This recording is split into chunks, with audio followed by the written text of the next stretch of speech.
Hello and welcome to another episode of How Are You Holding Up? A mental health podcast by the depressed for the depressed. I'm Lindsey. And I'm Chris. And the first question I want to ask is, Chris, how are you holding up? I'm doing pretty good. I'm actually in a really good place. It's You guys hear that? Yeah. Hear that? Remember when 3 weeks ago we were all really worried about Chris? Yeah, remember when I was super down and low and horrible? Yeah, no, I'm in a decent place. I'm not afraid to say it. Yay! No, that's really good news because if we take a trip back, we would remember that you felt like you would never be happy again. Yep. And no, it's I don't think it's that bad. Good. That's good. So what are the good things that are happening? Couple projects at work that I've been incredibly thrilled to start working on. They're coming up. And I got a date, which is nice. Hey. And I have all sorts of cool, fun activities. I've got birthday parties. It's going to be a socializing bonanza this weekend. So that is... everything's coming up Millhouse. Good. Lindsay, how are you holding up? I'm completely overwhelmed. I'm very, very, very busy. I have my grandmother's memorial this weekend. I am flying to Alaska. Mm-hmm. So and there's a bunch of family visiting right now. So I'm a little bit out of spoons. Yep. And I'm a little bit numb. And, but I'm not bad. I'm just a little bit disassociating. That is okay. Yes. Yes. And that brings us to our topic tonight of checking in and maintenance. Yes. Because whether you are on an upturn, like I am currently experiencing, or you are in the grips of disassociation, as Lindsay is, you need to be able to take time to check in with yourself, as well as give yourself some of that good old-fashioned maintenance. And what do we mean by these? So obviously, for checking in, it's just really practicing a little bit of that old self-awareness. It's taking the time to see, hey, how am I doing? Yeah. What's going on in my life right now? Yeah. Being still, I think, with yourself and looking at kind of what thought patterns you've been having and how you've been treating others. So for me, that was I was feeling really irritated with a lot of people, and I was having a lot of negative thoughts and realizing, most of that's coming because I'm not happy with where I am right now. Mm-hmm. And I hadn't even really caught up with that mentally yet. I knew logically that I probably wasn't in the best spot, but I had been so I don't want to be depressed. I'm not depressed. I'm totally okay. I'm totally okay. And then I was like, I feel nothing at all, and I'm dead inside. And it's so frustrating. And so it was good to and I actually was told by my best friend and my partner before I decided to believe them that I was depressed. Yeah. So I think part of the idea of checking in is really honing your mental accuracy. That's a good way of saying that. Because when you're taking that time to really focus in on yourself and you understand just where you're at, you pull yourself out of the grips of, say, I don't know, disillusionment, or maybe you're in a state of denial, and it really kind of draws focus and brings you back to the moment.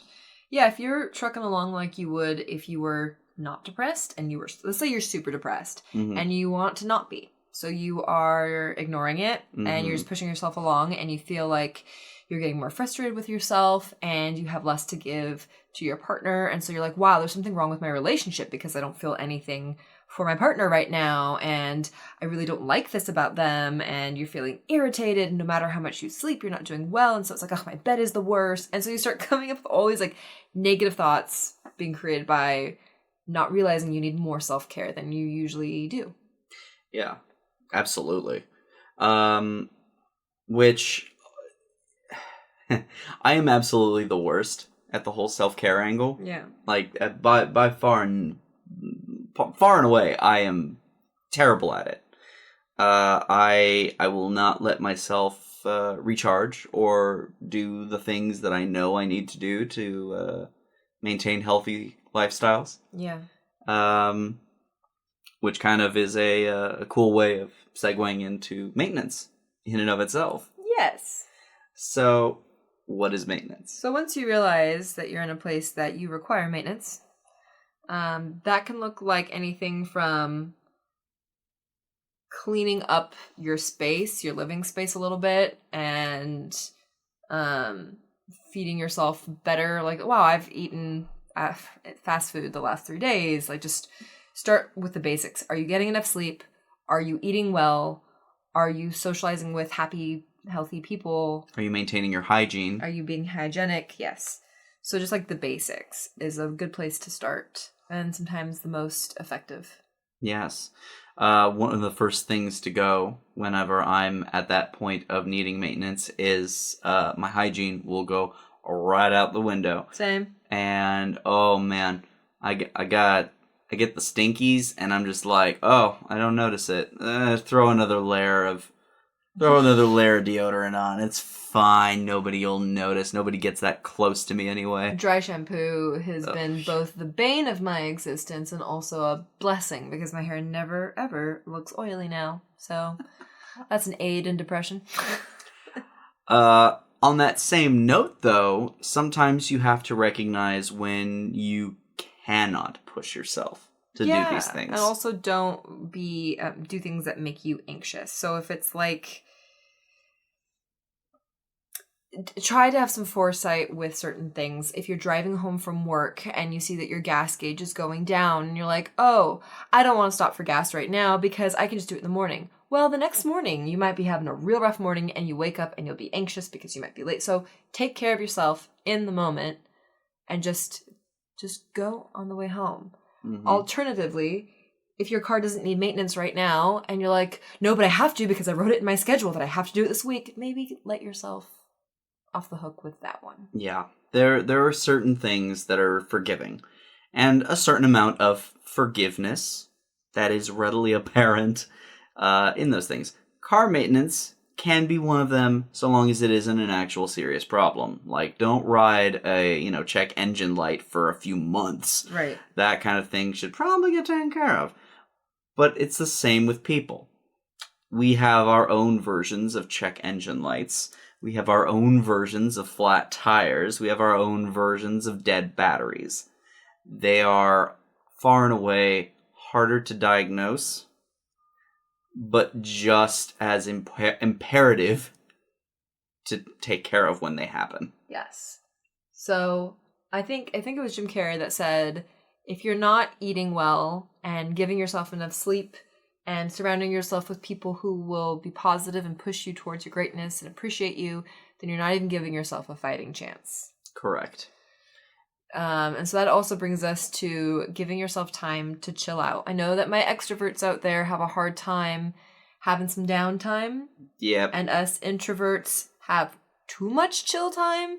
So I feel like introvert chill time might be something a little bit different than extrovert chill time. Yeah, extrovert chill time is like a slow torture sometimes because we're just sitting there. So what's helpful for you that you feel like is rejuvenating? For extrovert chill time, it kind of comes down to a smaller group of friends, maybe. Okay. Maybe if you just do something one-on-one with somebody instead of going to the big party.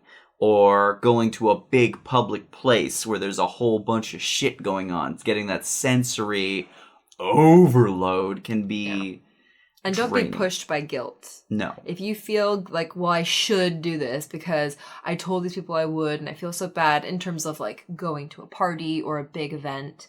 If there's nothing that's relying on you, I mean, and if it's just a social thing, they love you and they'll understand that you might need to have a more one-on-one, like, I'll take you to dinner, I can't make it to the big party, or whatever. Which is one of the most important things that I think introverts, extroverts, a lot of folks have a hard time saying no to things. Yes, but introverts, also a quick backwards to chill time. I think as introverts, do something that feeds your soul. I mean, that's a good something for extroverts as well. But so when you're having alone time and you're not seeing people, don't just fall into the pit of Netflix. Don't fall into the pit of playing video games for 7 hours, because you'll come out of that and be like, oh, cool, I didn't get like anything done. Going for a walk with an audiobook playing in your ear, you know, having a really nice phone call with somebody that you love and appreciates you, having a one-on-one, going out and getting some food, getting your nails did. You know, guys, you can get your nails done too. I've considered it. Yeah, it's really nice just to have somebody groom you a little bit. So, you know, just a little bit of connecting is important, whether you're an extrovert or an introvert. You need to have people you can connect with. Yeah. And whether that connection is in person or online or on the phone or anything like that. It's important. We do have to feel a certain degree of connection. It's imperative to our survival. Yes. But you can go overboard with it. Yep. As I am wont to do, something that is very, very bad that I do is I will make a million plans. I will back-to-back them. I will drag myself, spoons clattering behind me, into the depths of social interactions for days on end, and forget that I also need to take time to breathe. Quick note, if you are joining us for the very first time for this episode, the spoons theory is just a really good example, metaphor for energy. So each of your spoons is an energy. You give it away. And each time you do something, yes, some things take more spoons than others. And if by the end of the day you're out of spoons, that's not always bueno. No, that will mean that you're taking spoons from tomorrow, or the day after that, or the day after that. Yes. So, and everybody has, like, for me, going to the grocery store or to the gas station from my house that I'm already cozy and comfortable in, that might take 3 spoons, whereas for somebody else, that might take 1 spoon. It's like, oh, that's no big deal. So just knowing what takes your energy. A few episodes back, I had discussed specifically, I was completely out of spoons. I could not even... I could barely function going to work. I put all of my energy into work. So the rest of my life had basically fallen to pieces. Yes. Not a good time. So that's the spoons. So here's talking about how our spoons are doing. So yes, that's How are your spoons holding up? Oh God. So you need to be able to say no. That's the big thing. I knew somebody who would say yes to everything. She would completely run herself down and feel guilty because she would have to cancel last minute, which wasn't great for her friends. So her therapist said, okay, we're going to break this and you're just going to say no to everything. Anytime somebody comes up for you for an extra thing, you have to say no. And then we'll slowly start integrating yes back into some things sometimes. But it's very uncomfortable. Just in case you guys haven't done... maybe a lot of change in your life or a really big push to do something that's against your nature, change, whether it's healthy or not, is very uncomfortable. So if you're going by how something feels, that isn't always a good indicator if it's healthy or not. Because for me, some of the biggest, most healthy changes that I made in my life were very, very, very, very uncomfortable and made me doubt a lot of stuff. And then it got better. And doubts are kind of fueled also by the feelings of guilt sometimes. Yeah. When you are in a place that is comfortable, when you're in a place that maybe you do want to say yes to everybody because you don't want to let them down. You don't want to make... You take their emotions on. Yes. And the best part of this is they might not even be their emotions. They are your emotions projected onto them. Yeah. Which, not easy to get through, guys. And we get it. We do that. Yeah, we're very much trying to think about other people's feelings, how our actions affect them emotionally, and then project, well, they're going to probably react this way to this, so I have to do it this way. Because we're living in their brains, obviously. We know everything they're feeling and thinking. Obviously. / sarcasm. So, yes, check in with yourself. Do your little bit of maintenance if you need it, if you realize you're not really in a great place, or even if you are in a good place, try to maintain you're happy and healthy. And an exciting change of the episode, we also have podcast maintenance. So new and exciting news. Now that we are entering into our second year of doing this podcast, which, again, we cannot thank you all enough for being on this journey with us. We had no idea how this was going to go. We did not have any plans that we were going to make it a year. We made a list of podcast episodes ideas, but we didn't know it was actually going to happen. We've also in other news. By the time this podcast release, I'm pretty positive we've hit 20,000 total downloads of all time in a year. Over 50 episodes. That is incredible. That's awesome. It blows our minds. Daily. So what we are going to do is we are going to launch a Patreon. If you don't know what a Patreon is, it's there's different levels of basically a subscription to us. So starting at $1, and then we've got $2.50, $5, and $10. But let us be perfectly clear. The podcast will be free forever. Yes. We are never, ever going to charge you for listening to this podcast. That is not at all. And we are not trying to get rich off of this. No, this is more of a maintenance of if we want to, for example, go and do an aromatherapy session, we can afford the aromatherapy session. And then report back to you how the aromatherapy session is. Exactly. We can also, we're also able to upgrade our equipment. Right now, Lindsey literally comes over to my house and we record in a room that is not necessarily the best acoustically. And also, just if we need to have more people for interviews, which we would love, love, love to do, we need a better space for that. Mm-hmm. So that's what your money would be going to. As well as maintaining the website and paying for the hosting fees and just the continuation of the podcast, really. We will, of course, keep doing this. Absolutely, because this is our community now. Yeah. We are a part of you as you are a part of us. And there's no changing that. No. Well. So, guys, I'm not going to be in the next episode. I am going, as I said, to the memorial of my grandmother in Alaska, where I will be with lots of family. But I will be thinking of you all fondly. And thank you guys again for this beautiful journey that we've had. And we're excited to start having a couple of changes that support all of us. Mm-hmm. And so head over to our Patreon to see the different kinds of stuff that we will be very excitedly offering if you want to join us with them.